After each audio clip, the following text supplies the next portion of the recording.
This video is only part of an unpaid, unbiased, in-depth review from an average rider's perspective, so check out the rest in the link below at thegoodride.com. If you want real advice, fill out the Me Harmony profile in the link below so I can help you properly. And if this video helps, please consider donating or buying through our links. Thanks for watching.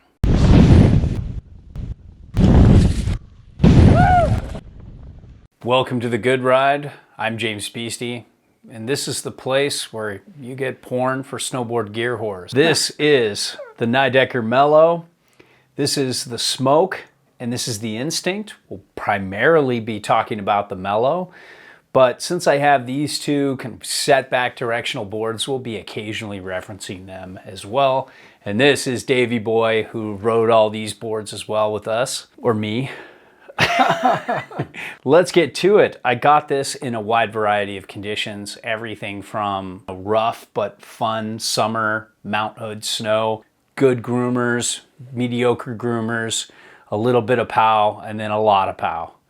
And I think you did the same, right? Yeah, I mostly got it out in a lot of pow. The days I took it out were waist deep, and I also took it out on some groomers just to see how it turned on hardpack. I rode this with Union Atlas and Burton Kendos. I think it's called the K-On X. I rode it with my Union Force bindings and my Burton Ion boots. To give you a short summary, this is not very tapered, but very directional, very set back. It has camber from the back foot to just about a little bit past the front bindings, a lot of rocker, and it is a board that carves super hard, floats incredibly well, and rides bigger than you would think based on its size. I had a time on this. If you've always been interested in the Jones Hovercraft, a company that is actually under Nidecker, you might like the Mellow if you wanted that hovercraft to be a little bit more of a turny, less straight-liney board, less racing board, more carving across the groomers, more balanced side cut. This could be your buddy, and Davey and I both loved it. Absolutely loved it. Let's get into sizing. This is a 55 wide per the specs on the site. Love the 155 in powder, but felt a little underpowered on groomers for my size 9 boots, 185 pounds, and my 5'10" frame. I actually thought the 155 wide was the perfect size for me. I'm 240, and I'm telling you, it was at least waist deep when I had it out, and I never once felt like I needed a bigger board or I needed more float. Yeah, and with the Smoke, I felt like this was a little bit more like the right size for me, this 58. The Beta in a 62 was too big.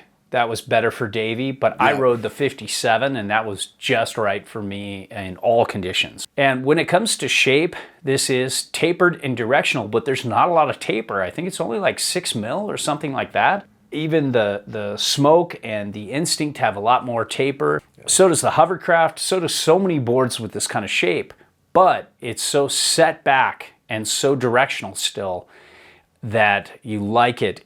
It definitely needs more back foot weight, but it doesn't feel super back foot weighted. But you want to ride it that way anyways, because that's the kind of board it is. Yep. But you can flirt with driving a little bit more off your front foot than you would with other boards like this. The camber profile is basically camber from the tail almost to a little bit past the front binding, and then you have this long, mellow rocker going into a big old nose. So it's stable underfoot, easy to 1 foot and flat base, but that camber profile doesn't feel too technical while still being a great board to carve. So it's easy to skid your turns when you get off your game. And it has this similar personality in all conditions that you ride. Yeah, and I think the rocker in the nose really adds a good amount of float to it too. Yeah, for sure. When it comes to edge hold, it feels like there's more than what they say is going on here that grips really well. I felt like this was on par with a lot of boards that have kind of a mellow, disrupted side cut. And when I laid an edge into hard snow, this gripped really well. Yeah, I think the effective edge felt a lot more like a bigger board, almost like the 62 Beta did. Yeah, and it doesn't even have like a long effective edge. No, it doesn't. But what's there on that edge just really like digs in. Yeah. Yeah, it handled our West Coast snow mint. We won't call it ice, but it handled our West Coast snow mint really well. Yeah, don't let the name Mellow fool you on this board. Yeah, it's very ironic. Yeah. When it comes to flex, there is a very like stiff flex. It almost doesn't give. Then you go down to the tail and there's a little more give. And then you've got a little bit softer nose. Overall, the flex is medium stiff. And let's compare it to the smoke here, which is similar, but far from the same. And you've got that very stiff flex in the middle, but overall, just a touch stiffer. And here's the beta. And you can see it has a much softer nose than all of these guys. But overall, a medium stiff flex as well. What I really liked in the Mellow is you could still butter off the tail pretty easy and the nose pretty easy. And it had middle to upper middle pop. I really liked the way I could ollie with this. I liked the way this tracked into small hits. And I felt like it's a very good overall flex. Yeah, I actually really thought it was a good combination of poppy, damp, and still torsionally stiff though. Like it wasn't too soft when you start carving on it. Yeah, well said. And that's the next thing too, is getting into uneven snow. The way this handled all conditions, it wasn't like the ultimate in damp, but it wasn't the ultimate in poppy and chattery and bouncy and bucky either. It was kind of right in the middle, and it's a great all-day ride. When conditions got messy, I could still set that edge and hold it through a turn better than I could with many other boards. And all three of these boards I felt did really well in that situation. Nidecker, with their kind of regular models like these, not their ultralight or plus models, they do a really good job at just handling all conditions from micro bumpy to messy uneven snow and everything in between. So when it comes to speed and base glide, I thought this base was good, kind of upper tier, maybe not the fastest of fast, but when well waxed, it had a very easy base glide. Smoke's a little bit better, but it really has to be like well waxed and good conditions to notice this. I think they're close, and it's about the same as the beta.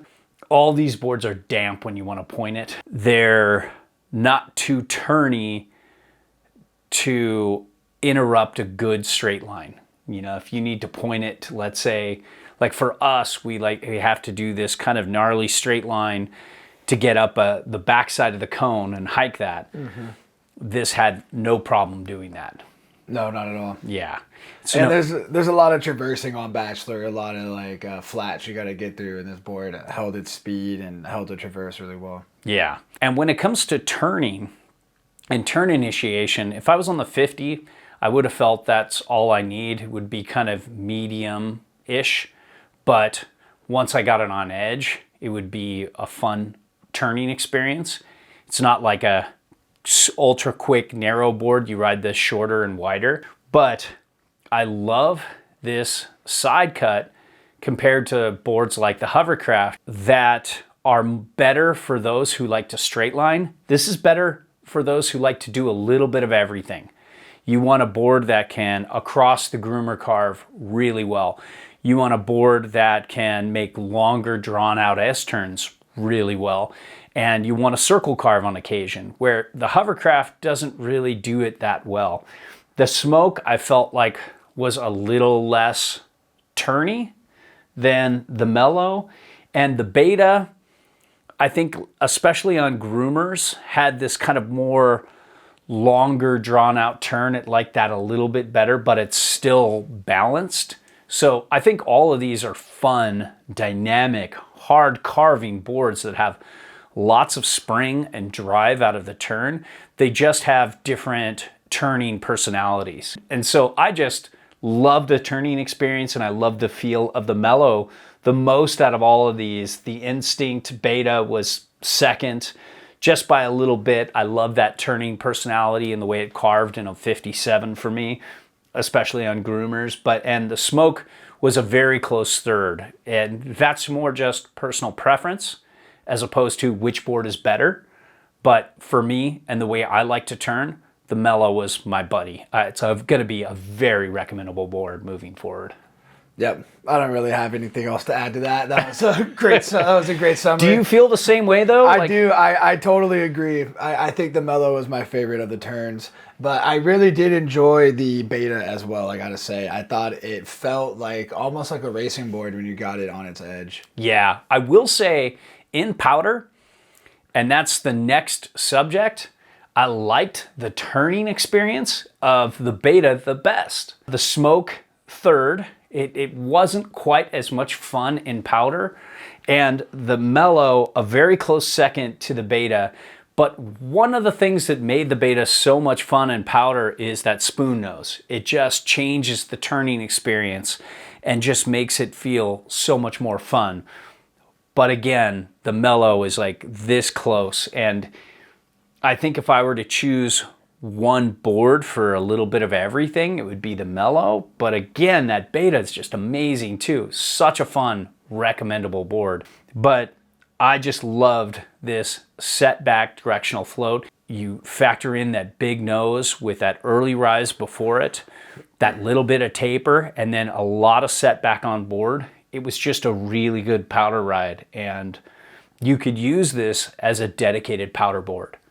Yeah. That can also carve the shit out of groomers. Yeah, I personally, when it comes to specifically a powder turn, I liked the Mellow more than the Beta. I think that was mostly because the Mellow is a little bit shorter and it felt like it sunk a little deeper, and it kind of got more of that like really high nose, deep tail, like powder wheelie type turn. Oh yeah. And for me, the Beta felt a little bit more like front foot engaged, almost like a not as much of like a yeah, like not a as setback. much like this, more Yeah. like a flat turn.